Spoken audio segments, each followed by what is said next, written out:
La primera sospecha me llegó en la boda de mi primo Dani, un sábado por la tarde en un restaurante de carretera cerca de Albacete. Y no fue por un mensaje, ni por una mirada rara, ni por una conversación a medias. Fue por una copa rota. Te explico. Estábamos en la típica sobremesa larga, cuando los camareros ya han recogido los platos, el DJ está empezando a poner pachangueo y la gente se levanta a bailar medio borracha. Yo estaba charlando con mi cuñado en la mesa, viendo cómo algunos hacían el ridículo con el Follow the Leader, cuando escuché detrás un ruido seco. Vidrio roto. Me giré por inercia y vi a mi mujer, Clara, con la cara completamente roja, agachada recogiendo una copa que acababa de tirar al suelo. Hasta ahí, todo normal. Podría haber sido un accidente como cualquier otro. Pero lo raro no fue el cristal. Lo raro fue la cara del tío que estaba a su lado. Un talibán, un amigo del novio, al que yo había visto por primera vez ese día. El tipo estaba pálido, con la mandíbula apretada y una expresión, no sé cómo explicarlo, como si lo hubieran pillado robando. Ella intentó sonreír, pero le salió forzado. Y justo después, sin decirme nada, se fue al baño.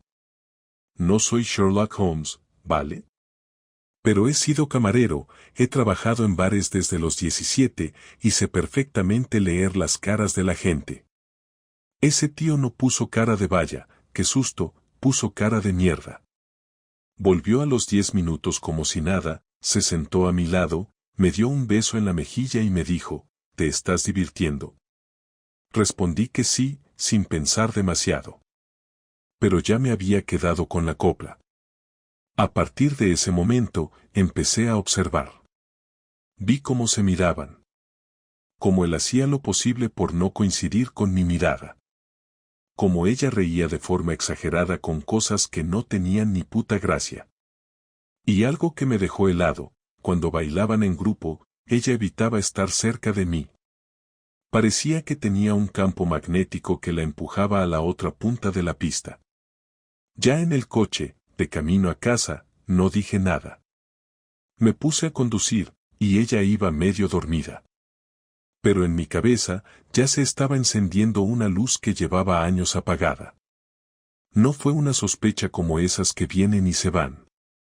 Fue de esas que se clavan en el pecho, y cada vez que respiras, te duele.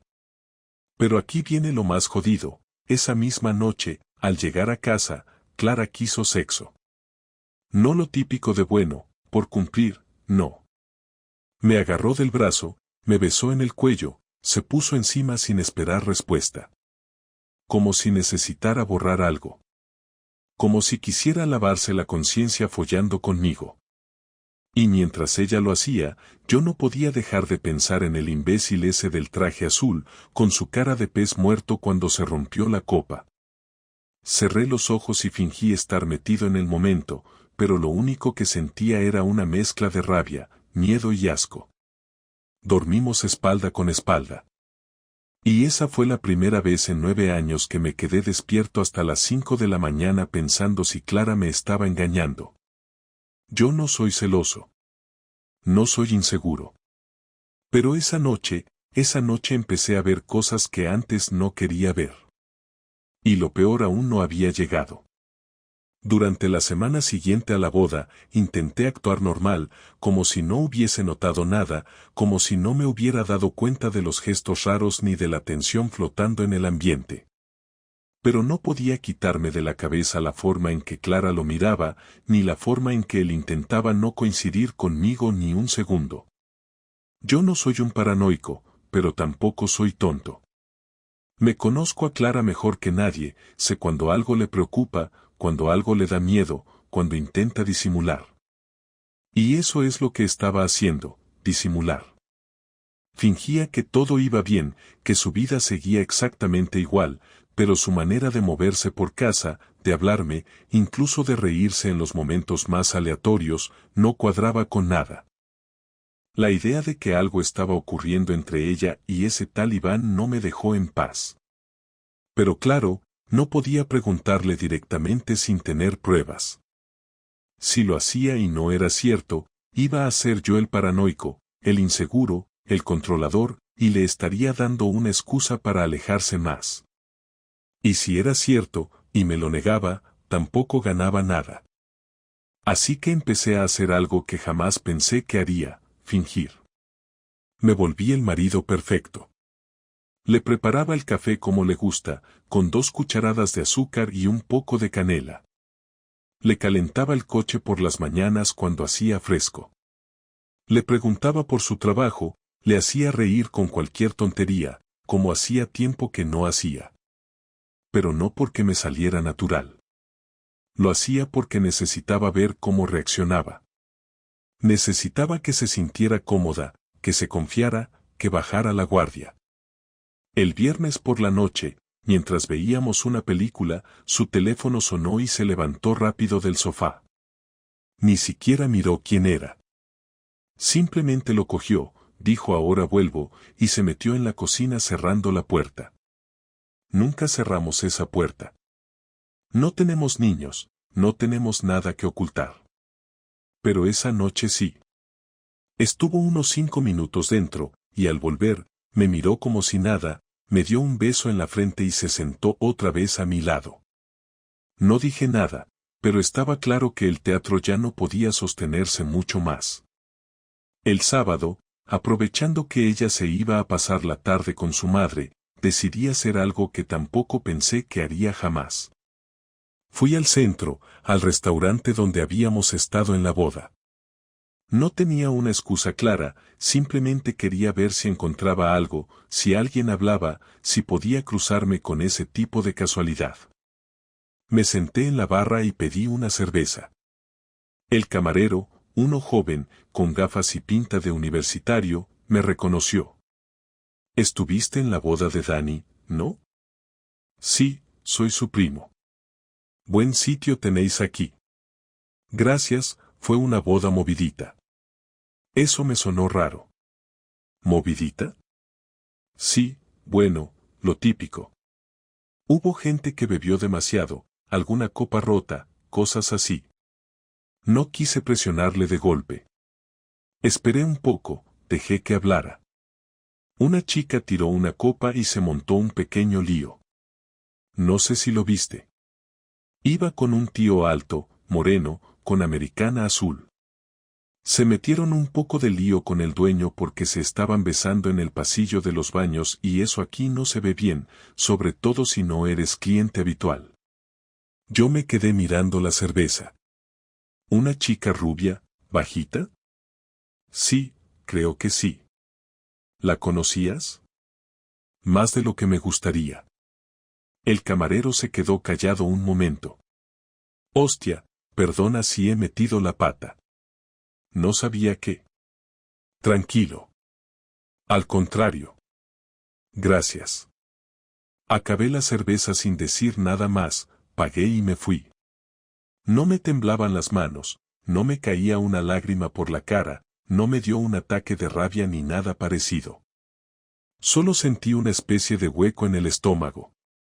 Como cuando tienes hambre pero no puedes comer. O como cuando sabes que algo se ha roto y no sabes si vale la pena intentar arreglarlo. Volví a casa, me senté en el sofá y estuve mirando la tele sin prestar atención a lo que salía. En mi cabeza solo había una imagen, clara con ese tipo, en un pasillo, besándose. Y ya no era una sospecha, ni una corazonada, ni una paranoia. Era un hecho. No sabía si había sido una vez, si llevaban tiempo, si fue algo puntual o si estaba pasando algo más grande. Pero tampoco me importaba. Me bastaba con saber que había cruzado la línea. Cuando volvió a casa por la noche, le abrí la puerta con normalidad. Me saludó con un beso como siempre y se fue a la cocina. Le seguí y me apoyé en la encimera. ¿Estuviste con tu madre? Sí, fuimos a ver unos cojines para el salón.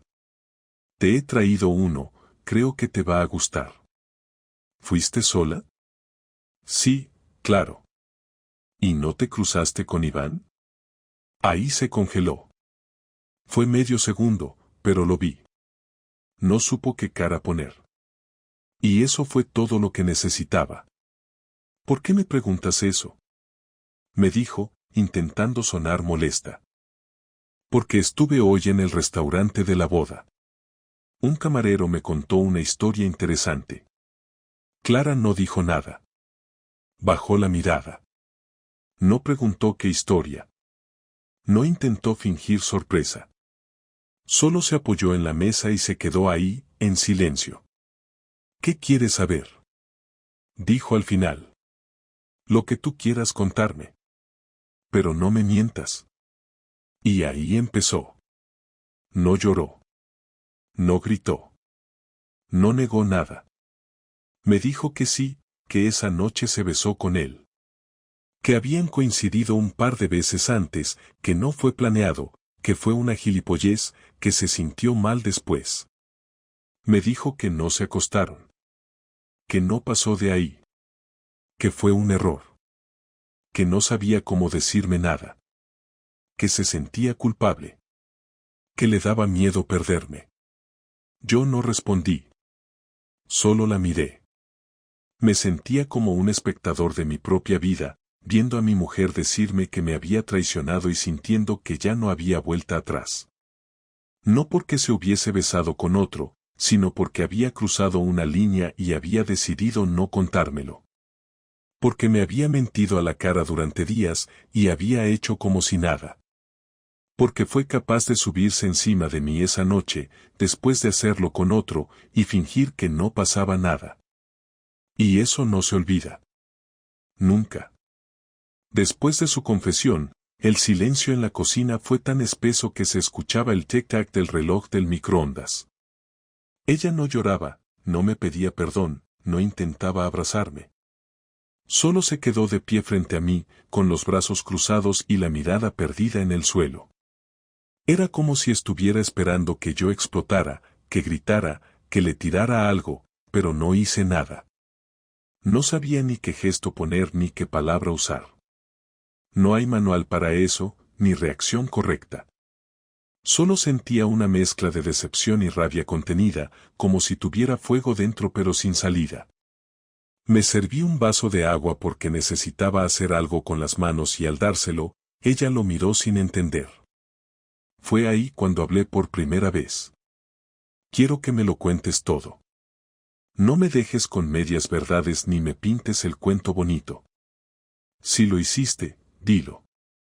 Si no fue solo un beso, dilo también. No me protejas, no te inventes excusas, no me digas que no sabes cómo pasó. Dímelo todo. Ella levantó la cabeza lentamente, como si estuviera decidiendo hasta dónde llegar. Respiró hondo y dijo que no sabía si contarlo serviría de algo, que tenía miedo de que todo se acabara si hablaba. Le respondí que ya se había acabado cuando decidió hacerlo, que la diferencia entre saberlo o no era solo el tiempo que tardaría en destrozar lo que quedaba. Se quedó callada y entonces lo soltó. Dijo que llevaba semanas hablando con él, que empezó en el trabajo porque él colaboraba con su empresa, que todo comenzó con charlas por correo sobre temas laborales y acabaron riéndose de tonterías personales, que un día se vieron para tomar un café y que fue ahí donde se rompió la barrera. Que el beso de la boda fue la consecuencia de algo que ya venía arrastrándose. Que después de aquello, él le escribió, pero que ella le había dicho que no quería seguir. Todo en un tono tan frío que me pareció que estaba contando la lista de la compra. No sé qué me dolió más, si la frialdad o la naturalidad con la que me lo decía. Le pregunté si estaba enamorada de él. Me dijo que no, que fue una tontería, que se sintió halagada porque se sintió deseada, que últimamente entre nosotros las cosas estaban frías y necesitaba sentirse viva. Esa palabra me sonó a bofetada. Le dije que no necesitaba acostarse con otro para sentirse viva, que podía habérmelo dicho, que podía haber hablado conmigo. Me contestó que yo llevaba meses distante, que llegaba cansado, que apenas la tocaba, que sentía que ya no me importaba. Le recordé que el cansancio no era desinterés, que siempre estuve ahí, que la acompañé cuando su padre estuvo enfermo, que hice todo lo posible por mantener la casa, por hacerle la vida más fácil. Me dijo que eso no era amor, que eso era rutina. Me quedé en silencio porque entendí que, para ella, la rutina era el problema, y para mí, la rutina era lo que construye una vida juntos. Entonces la conversación cambió de tono. Empezó a llorar, no de arrepentimiento, sino de impotencia. Dijo que se sentía culpable, que se odiaba, pero que tampoco quería que la tratara como una criminal. Que todos cometen errores, que nadie es perfecto. Me entró una risa amarga. Le dije que no todos los errores incluyen ponerle los cuernos a alguien que confía en ti, que hay errores que no se cometen por accidente. Me miró con una mezcla de vergüenza y rabia y me dijo que si quería que se fuera, lo haría, pero que al menos le dijera si el matrimonio estaba muerto o no. Le contesté que ahora mismo no sabía ni cómo me llamaba, que no podía tomar una decisión en caliente, que necesitaba pensar. Ella asintió, se fue al dormitorio y cerró la puerta sin hacer ruido. Esa noche dormí en el sofá. No por orgullo, sino porque no podía mirarla. Estuve horas mirando el techo, pensando en todo lo que habíamos vivido, en las vacaciones, en los cumpleaños, en los momentos tontos que solo tienen sentido dentro de una pareja. Y me di cuenta de que, aunque quisiera, nada de eso podía tapar lo que había hecho. No se trataba de un beso ni de una historia corta. Se trataba de que me había mentido, de que había hecho todo lo posible para que yo no me diera cuenta. Y eso no se borra. Por la mañana, al entrar a la cocina, ella ya estaba despierta, con una taza de café y la cara hinchada de no dormir. Me miró con una calma que me irritó. Me preguntó si podíamos hablar. Le dije que no tenía fuerzas. Insistió. Me senté frente a ella y esperé. Dijo que si me quedaba con ella, se encargaría de que no volviera a pasar, que cortaría todo contacto con él, que me demostraría que aún podía confiar en ella. Le pregunté si él sabía que me lo había contado. Me dijo que no quería que él se enterara porque eso significaría tener que verlo otra vez. Entonces le pedí que lo llamara delante de mí. Al principio se negó, pero insistí. Le dije que si de verdad quería que creyera algo, tenía que demostrarlo. Cogió el teléfono temblando y marcó. Lo puso en altavoz. Cuando él contestó, se le notaba la voz confusa. ¿Clara? Iván, no me llames más ni me busques. No quiero volver a verte. Lo que pasó fue un error, y ya está. No me vuelvas a escribir. Silencio. Luego él preguntó si yo estaba ahí. Ella colgó sin contestar. Dejé el móvil sobre la mesa y no dije nada durante un rato. Ella empezó a llorar otra vez, pero no hice nada. Ni la toqué ni la consolé. Sentí lástima, pero no cariño. Era como si la persona que tenía delante ya no fuera mi mujer, sino alguien que conocía bien pero que había dejado de existir para mí. Pasaron los días y seguimos viviendo bajo el mismo techo. No por reconciliación, sino porque ninguno de los dos sabía qué hacer. Nos cruzábamos sin hablarnos mucho, compartíamos comidas en silencio y dormíamos separados.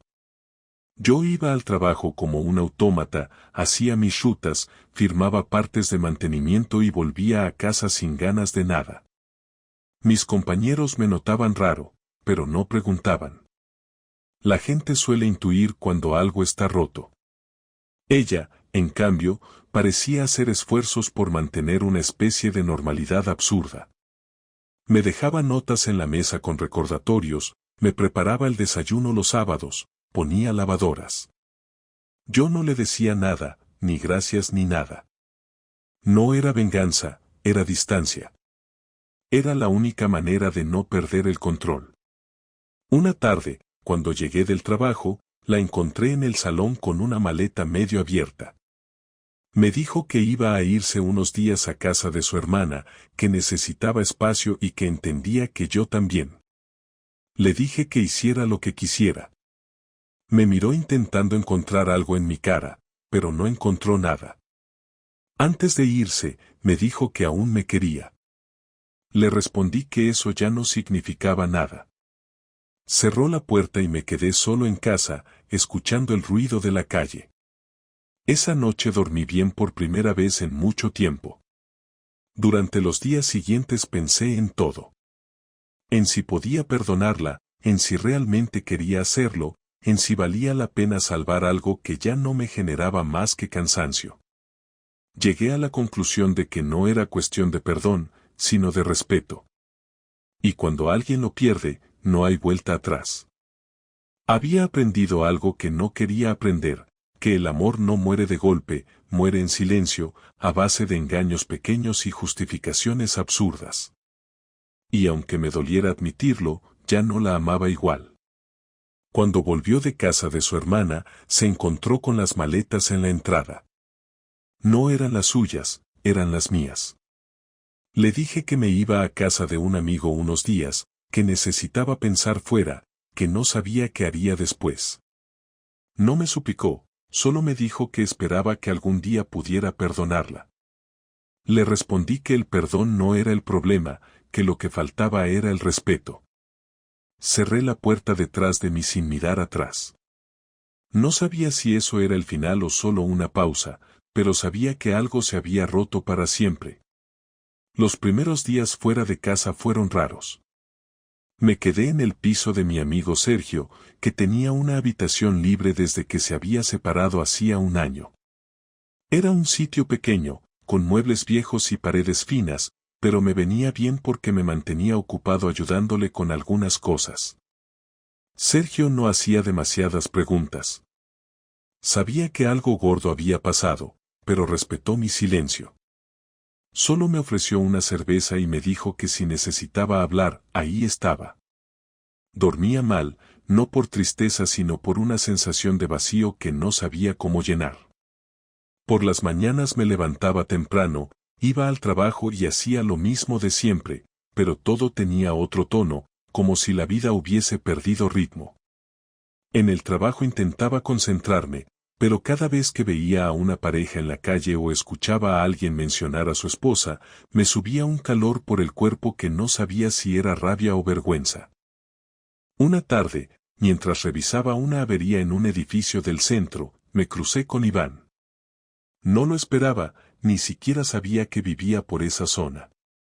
Iba con una bolsa de gimnasio colgada al hombro, vestido de forma casual, como si nada le pesara. Me miró, se quedó helado y después bajó la vista intentando pasar de largo.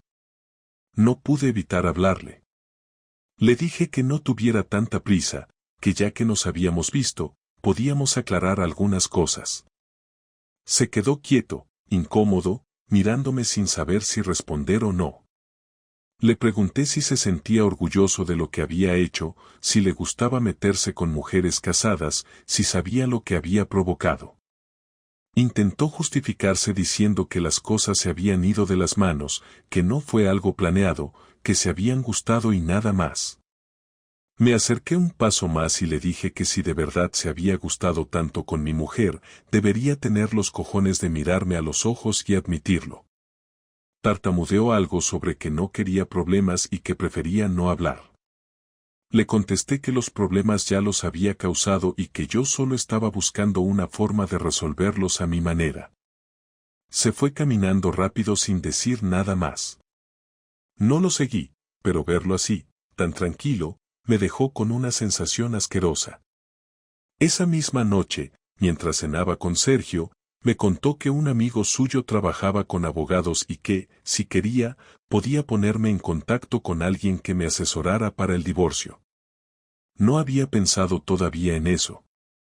Mi cabeza seguía mezclando la rabia con la necesidad de hacer justicia por mí mismo. No era solo el divorcio lo que me rondaba, era la idea de que ella y él salieran indemnes. Empecé a planear, sin darme cuenta, la manera de que los dos sintieran parte de lo que yo había sentido. No quería hacer nada ilegal ni violento, pero sí quería que se les removiera algo por dentro, que entendieran que no se puede destrozar la confianza de alguien y seguir viviendo como si nada. El plan empezó a tomar forma cuando recordé que Clara seguía teniendo algunas cosas mías en casa. Herramientas, documentos del coche, una chaqueta. Le mandé un mensaje pidiéndole pasar a recogerlas. Me contestó con un vale, cuando quieras, estaré en casa por la tarde. Llegué al día siguiente, toqué el timbre y me abrió con una expresión entre nerviosa y aliviada. Me dijo que había preparado todo en una caja en el salón. Entré y vi la casa igual que siempre, ordenada, con ese olor a suavizante que ella siempre usaba. Me ofreció café, pero le dije que no. Cogí la caja y antes de irme le pregunté si seguía hablando con Iván. Me respondió que no tenía ningún contacto. No le creí. Mientras me ayudaba a llevar la caja hasta el coche, le dije con calma que esperaba que, si alguna vez se cruzaban de nuevo, al menos le recordara que lo que hicieron tuvo consecuencias. No dijo nada, pero vi en su cara que entendió lo que quise decir. En el coche, con la caja en el asiento del copiloto, empecé a pensar en algo más concreto. Sabía que Iván trabajaba en una empresa de publicidad pequeña y que a veces hacían proyectos para la gestoría de Clara. Si conseguía hacerle quedar mal con sus jefes, o provocar que se supiera lo que había pasado, no solo se vería afectado él, sino también ella. Pero necesitaba hacerlo sin dejar rastro. Llamé a un viejo cliente que tenía un negocio de mantenimiento en esa misma zona y le pregunté, sin dar muchos detalles, si podía conseguirme los horarios de acceso del edificio donde trabajaba Iván. No me preguntó para qué lo quería. 2 días después me los mandó por correo. Una semana más tarde, me presenté en el portal donde estaba la oficina. Fingí que tenía que revisar una instalación eléctrica del piso de abajo, saludé al portero y subí. Esperé un rato frente al ascensor hasta que él apareció, saliendo con un compañero. Me vio, se quedó tieso y yo solo le dije necesito 5 minutos. Su compañero se fue y quedamos los dos solos en el pasillo. Le hablé sin levantar la voz. Le dije que no iba a volver a ponerle un dedo encima a mi mujer, que si lo hacía lo lamentaría, que si algún día volvía a intentar contactar con ella, todos en su empresa se enterarían de lo que había hecho. Se puso blanco. Me dijo que no tenía intención de nada, que todo había terminado, que por favor no hiciera nada en su trabajo. Le respondí que eso dependía de él. Me fui sin decir nada más, pero al bajar por el ascensor sentí algo parecido a alivio. No era venganza todavía, pero era el primer paso. Durante los días siguientes, Clara intentó escribirme varias veces. Mensajes largos, disculpas, intentos de explicar lo que ya estaba más que explicado. No los respondí. Un domingo por la tarde me llamó mi madre para preguntarme por qué no habíamos ido a comer. Le conté todo, sin adornos, sin buscar compasión. Se quedó en silencio y luego me dijo que ella siempre había sentido que Clara no me valoraba como debía. No me gustó oírlo, pero tenía razón. Me insistió en que hablara con un abogado y que pensara en mí, no en lo que los demás dirían. Al colgar, me di cuenta de que lo que estaba haciendo era más emocional que racional y decidí convertirlo en algo concreto. Contacté al abogado que me recomendó Sergio. Nos reunimos una tarde y le expliqué el caso sin esconder detalles. Me dijo que, por lo que contaba, el divorcio sería sencillo si no había bienes en disputa. Le pedí que lo gestionara cuanto antes. Le pregunté también si podía utilizar la infidelidad como causa legal para reducir compensaciones. Me dijo que sí, siempre que tuviera pruebas. Le respondí que no las tenía en papel, pero que había testigos indirectos, como el camarero del restaurante. Me aconsejó que lo citara si era necesario. Salí de allí con una mezcla de alivio y de frustración. Al menos, el proceso había empezado. Sin embargo, no quería que todo terminara con papeles. Sentía que necesitaba cerrar el ciclo de otra forma. Una noche, revisando viejas carpetas, encontré fotos de Clara y de nosotros en viajes, cenas, cumpleaños. Las puse todas en una caja y la llevé a su casa. Cuando abrió la puerta y vio la caja, me preguntó qué era. Le dije que ahí estaba todo lo que quedaba de nosotros, que no quería guardar nada que me hiciera recordarla. Intentó detenerme para hablar, pero no le di opción. Le dejé la caja en la entrada y antes de irme le dije que pronto recibiría los papeles del divorcio. Se le llenaron los ojos de lágrimas, pero no dije nada más. Esa misma noche, mientras fumaba en el balcón del piso de Sergio, pensé en lo que había hecho y en lo que quedaba por hacer. Todavía no sentía paz. Me di cuenta de que mi venganza no era gritar ni humillarla, sino dejarla ver lo que había perdido. Así que, al día siguiente, fui a mi trabajo, pedí hablar con el jefe y le propuse cambiar de sede temporalmente a una delegación que teníamos en Alicante. Aceptó sin problema. Le dije a Sergio que en unos días me iría y él me deseó suerte. Antes de irme, pasé por la gestoría donde trabajaba Clara. Entré sin previo aviso, saludé al recepcionista y pedí hablar con la directora. Le conté, sin mencionar nombres, que había un empleado externo que había mantenido una relación con una trabajadora casada y que eso había causado conflictos personales graves. No dije que era mi caso, solo que afectaba al entorno laboral. Le dejé que sacara sus propias conclusiones. Cuando salí del edificio y subí al coche, sentí que mi respiración volvía a ser tranquila por primera vez. No había gritado, no había golpeado, no había hecho nada ilegal. Solo había puesto las piezas en su lugar. Si el destino quería ajustar cuentas, ya lo haría. Arranqué el coche y me fui sin mirar atrás. Tenía claro que mi vida no volvería a ser la misma, pero al menos ya no estaba atrapado en el papel del marido engañado. Por primera vez desde todo aquello, sentí que empezaba a recuperar el control. 2 semanas después de dejar aquella caja con las fotos en su puerta, Clara me llamó. No lo había hecho desde entonces, y aunque me había enviado algunos mensajes sin respuesta, esta vez insistió tanto que terminé contestando.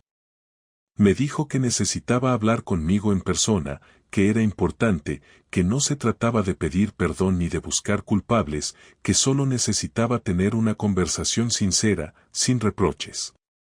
Dudé unos segundos antes de responderle, no porque me interesara escucharla, sino porque sentí que esa era la única pieza que faltaba para cerrar todo esto. Le dije que sí, que la veía al día siguiente a las 6 de la tarde en una cafetería cerca de la estación de tren. Ella aceptó. Llegué unos minutos antes, me senté en una mesa junto a la ventana y pedí un café solo. Me lo sirvieron y lo dejé enfriar mientras miraba a la gente pasar por la calle. No sentía nervios ni ansiedad, solo una especie de necesidad de dejar claro todo lo que aún tenía dentro, sin alterarme, sin levantar la voz, sin mostrar debilidad. Clara llegó puntual. Llevaba la misma chaqueta que usó en nuestro último aniversario. No sé si fue casualidad o un intento desesperado por apelar a algo emocional, pero no dije nada. Se sentó frente a mí y pidió una infusión.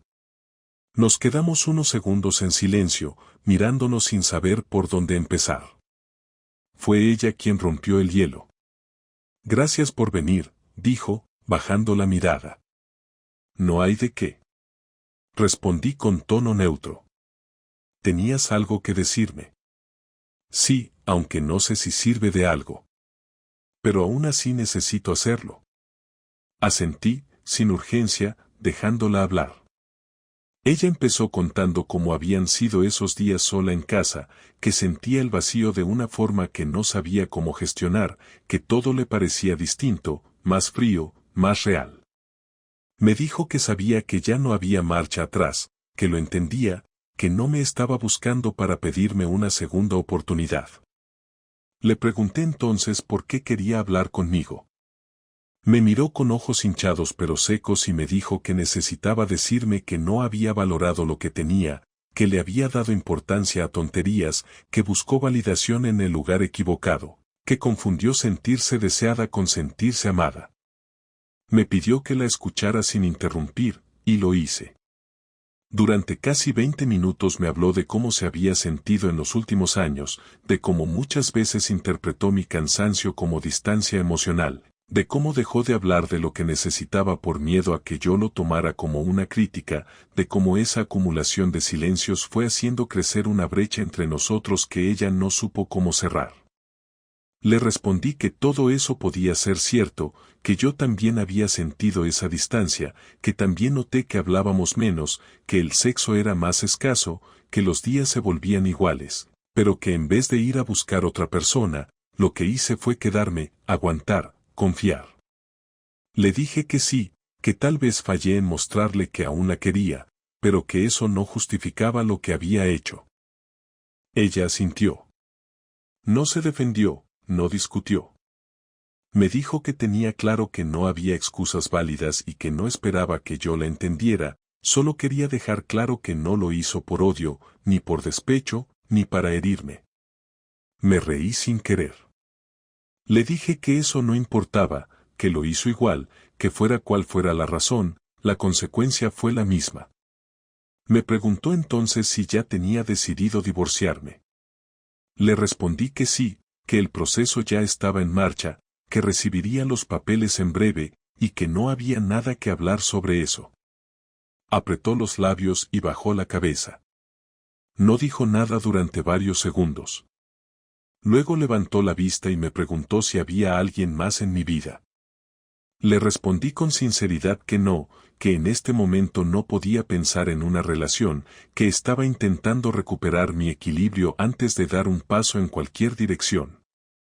Pareció aliviada, no por celos, sino porque entendió que no estaba huyendo hacia otra persona, sino hacia mí mismo. Después me preguntó si había sido yo quien había hablado con su jefa. No le respondí directamente. Solo le dije que las cosas se ordenan solas cuando las personas no cuidan lo que hacen. Me miró con una mezcla de resignación y reconocimiento. Dijo que ya lo imaginaba. Que la habían apartado de algunos proyectos, que le hicieron preguntas incómodas, que Iván había dejado de colaborar con la empresa. Me preguntó si eso me hacía sentir mejor. Le dije que no era una cuestión de sentirme mejor, sino de que entendiera que los actos tienen consecuencias, que no todo se borra con una disculpa, y que no puede ir por la vida destruyendo la estabilidad de alguien y esperando que el daño sea invisible. La conversación siguió un rato más, con un tono más tranquilo. No había odio, pero tampoco afecto. Era como si estuviéramos cerrando un contrato emocional que ya no servía, pero que necesitaba una firma simbólica para dejar de existir. Le dije que no pensaba quedarme en la ciudad, que me iría una temporada a Alicante por trabajo, que necesitaba distancia. Me dijo que lo entendía y que esperaba que esa distancia me hiciera bien. Me preguntó si me molestaba que ella se quedara en el piso hasta que encontrara algo. Le dije que no, que era su casa también, pero que una vez saliera el divorcio, todo tendría que dividirse. Me dijo que no pensaba reclamar nada que no fuera justo. No sé si fue por respeto o por culpa, pero en ese momento, por primera vez en semanas, me pareció que estaba siendo honesta. Nos levantamos al mismo tiempo. Pagamos cada uno lo suyo. Al salir, me extendió la mano. No la tomé. Le di un abrazo corto, sin intención de ternura, solo para dejar claro que todo estaba realmente terminado. Se fue caminando por la acera, sin mirar atrás. Yo esperé unos segundos antes de cruzar la calle. Sentí una mezcla de alivio, cansancio y algo parecido a tristeza, pero no era tristeza por ella, sino por la versión de mí que ya no existía. Esa noche, al volver al piso de Sergio, le conté que ya estaba todo hablado, que era definitivo, que no había vuelta atrás. Me felicitó, no porque fuera una buena noticia, sino porque entendía que cerrar un ciclo así cuesta. Me preguntó si pensaba rehacer mi vida pronto. Le respondí que no tenía prisa, que no buscaba nada, que solo quería volver a sentirme bien estando solo. Me ofreció quedarme el tiempo que necesitara. Le agradecí. Al día siguiente, cuando llegué al trabajo y les informé que ya tenía todo listo para irme a Alicante, me ofrecieron organizar una cena de despedida. Les dije que no hacía falta. No estaba para fiestas. Solo quería cerrar esta etapa en silencio, sin adornos, sin discursos. Me despedí de los compañeros uno a uno, con un apretón de mano sincero. Esa misma tarde recogí mis cosas, subí al coche y tomé la autovía con dirección sur. No llevaba música puesta, no tenía llamadas pendientes, no estaba huyendo de nadie. Iba solo, con las ventanas subidas y la mente en blanco, como alguien que simplemente quiere llegar a otro lugar y empezar de nuevo, sin explicaciones, sin arrastrar más peso del necesario. Llevaba 3 semanas en Alicante cuando empecé a sentir que mi cuerpo por fin se adaptaba al silencio. No ese silencio incómodo que viví en el piso con Clara después de enterarme de todo, sino uno diferente, más limpio, como cuando acabas de desmontar algo que estaba roto y lo dejas sobre la mesa, en piezas, sin prisa por volver a montarlo. Me levantaba temprano, caminaba hasta la oficina, trabajaba sin distracciones y volvía al pequeño apartamento que me habían asignado temporalmente. Comía solo, leía por las noches, me pasaba los fines de semana paseando por barrios donde nadie me conocía. No tenía necesidad de contarle a nadie lo que había pasado, no sentía rabia ni ansiedad. No me interesaba rehacer mi vida, ni ligar, ni probar nada nuevo. Simplemente necesitaba estar solo y no tener que dar explicaciones. Había algo curioso en la rutina nueva. Al principio pensé que me iba a costar acostumbrarme, pero me di cuenta de que vivir con alguien que ya no te quiere es más solitario que dormir solo. En Alicante no tenía a nadie, pero al menos no sentía que estaba compartiendo espacio con una mentira. No me despertaba con el sonido de un mensaje sospechoso ni me sentaba en una mesa con la duda de si la persona frente a mí estaba pensando en otro. Esa tranquilidad me era suficiente. Me escribí un par de veces con mi madre, hablé por teléfono con Sergio y un compañero del trabajo anterior, pero no alargaba las conversaciones.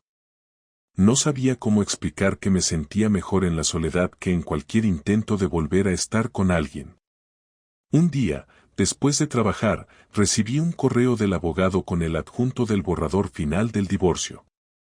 Solo tenía que revisarlo, firmarlo y reenviarlo. Lo leí sin prisa, línea por línea, comprobando que todo estuviera como habíamos acordado. Clara no pedía nada más allá de lo suyo, no había disputa, no hubo negociaciones absurdas. En el correo, el abogado me decía que ella ya había firmado su parte. Cuando terminé de firmar, me quedé un momento mirando el documento. No me vino ninguna imagen, ni recuerdo doloroso, ni escena de despedida. Solo vi un papel que confirmaba lo que ya estaba hecho desde hacía mucho. Cerré el archivo, lo envié de vuelta y no sentí nada. Ni alivio ni tristeza.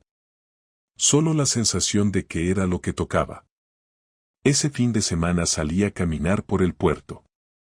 Me senté en una terraza, pedí una cerveza y me puse a observar a la gente. Parejas, familias, niños corriendo. No me molestaba verlos, tampoco me generaba nostalgia. Solo los miraba como se mira a alguien en un tren, sabiendo que no vas en la misma dirección. En la mesa de al lado, un grupo de amigos hablaba de relaciones, uno de ellos se quejaba de su novia, decía que se estaba volviendo insoportable. El resto reía, hacían bromas, alguno lanzaba comentarios que sonaban demasiado familiares. Me levanté, pagué y me fui. No porque me molestaran, sino porque ya no tenía interés en escuchar ese tipo de conversaciones. Esa noche recibí un mensaje de Clara. Era breve. Me deseaba suerte en mi nueva etapa, decía que esperaba que algún día pudiera recordarla sin rencor. No le respondí. No porque le guardara odio, sino porque ya no tenía nada más que decirle. Lo que había que cerrar, ya estaba cerrado. El resto era ruido. Apagué el móvil, me serví un vaso de agua y me acosté sin pensar más en ello. Dormí de un tirón. Con el paso de los días empecé a recuperar el apetito,